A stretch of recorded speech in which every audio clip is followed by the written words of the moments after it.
It's so nice to embrace modern methods for all sorts of things, but never ever forget your roots, because those roots are cast in stone forever. And there's always something you can use. Like, I've still got some of the tools my father had, because there's nothing modern better. I have a fork and a spade, which has got a long handle, a 6 foot handle, and you can dig with it and work with it without getting a bad back, because you're not bending over. Now, in the UK, you can never see. Everything is the uniform 3 foot long. Every handle on a fork or a spade is the same size, which is encouraging you to have a bad back. Yeah, I think for me, I'm a pretty tall guy. I'm 6'4". You seem pretty tall as well, Gerald. How tall are you? I'm 6'3". But I've got a brother who's 6'4". Okay, so I think you and I need to adopt the same tools then. I might need to go for those long spades. It is interesting how they are so short. I've always wondered why a 3 foot is the standard for some reason. It's so hard. I try every year to try and get a company involved in producing one, because I think it'd really take off. But for some reason, it's so rigid. But it won't stop me trying. Maybe we'll see a Gerald Stratford spade coming onto the market next year. If that happened, because it is good and functional. You use some of these older tools because they simply work. And it sounds like you also use some of these more traditional methods of preservation. You were mentioning with the cabbage, salting them down. That's not something I've ever tried before. So how does that work? It's not one of my favorite foods, but it's still nice now and again. You're not eating sauerkraut every day. But what we've started to do is make some sauerkraut and add meat to it when we can it down. And so the meat gives the cabbage a lovely savoury flavour. So it's not... So you'll can meat and the cabbage at the same time. Or a ham hock. It's very nice. It's done in Germany a lot, in Eastern Europe. They do that. That's where I've got some of the ideas from. I'm gonna have to try that. I was fishing in Eastern Europe and I spotted, some of the foods which people were eating, and I thought, I'm going to have a go at that. And it really works.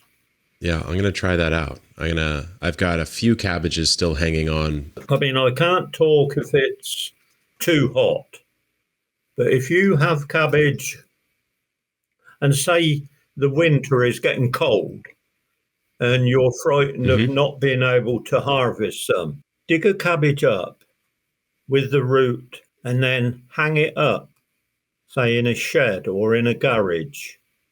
And that'll stay like that for weeks. And you can just eat it when you want it. This is why the cabbage is such a good vegetable.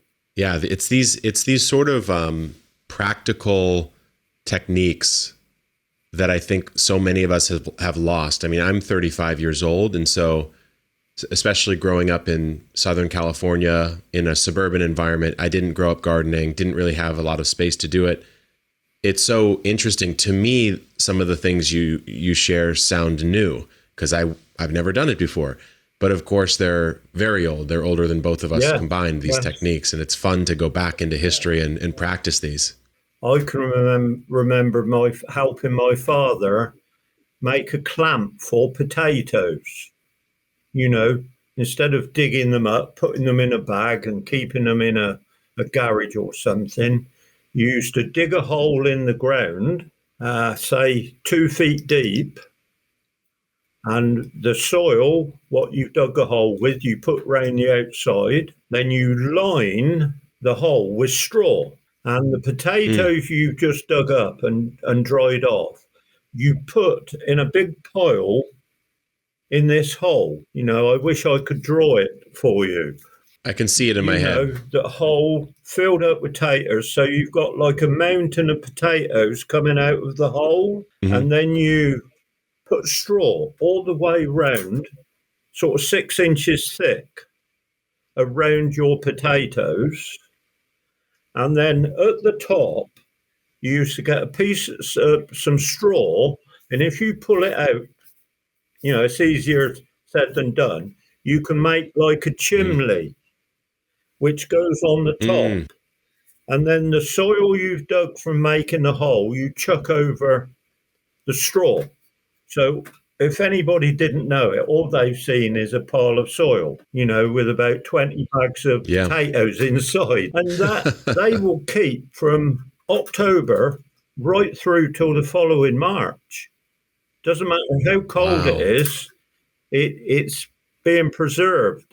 That's how potatoes were stored years ago, or the Yeah. clamp.